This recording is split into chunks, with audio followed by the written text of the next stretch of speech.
अभी देख सकते हो छात्रों मदरसे में फिर से आग लग गई है।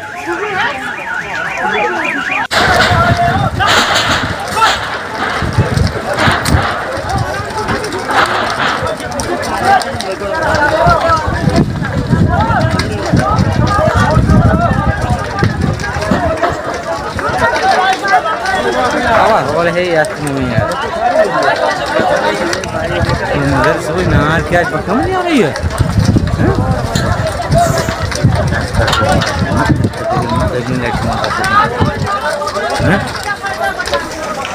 आज चुक क्या यार अंदर यार चुका क्या है आज ये का 7 और हो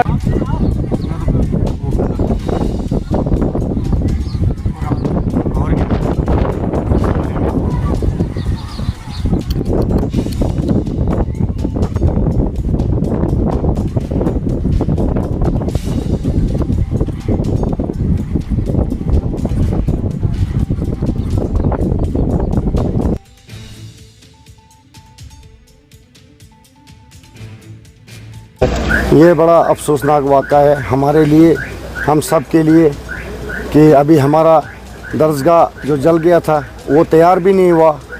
और जहाँ ये प्राइवेट बिल्डिंग में एक हमारे जाफ़र साहब ने अकोमोडेशन दी थी, बच्चों को रहने की जगह थी, छात्रों में इतनी जगह थी, आज वो भी जल कर राख हो गई।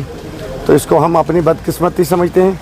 लेकिन मैं सभी लोगों से अपील करता हूँ, हिम्मत हारने की ज़रूरत नहीं है, हम ठीक करेंगे, फिर दरसगाह बनेगा और दरसगाह बन के रहेगा, घबराने की कोई ज़रूरत नहीं। सर उस वक्त आप नेशनल कॉन्फ्रेंस के साथ थे और लीडर थे, इस वक्त आप एमएलए हैं इंद्रवाल के, इस वक्त क्या कुछ बताएंगे, क्योंकि एक बहुत बड़ा इंसिडेंट हुआ है। जो मुझ तक सहायता होगी वो मैं पूरी करूंगा, भरपूर कोशिश करूंगा। अब मुझे मीडिया में आने की ज़रूरत नहीं है कि मैं अपना क्या करूंगा, और सही योगदान होगा।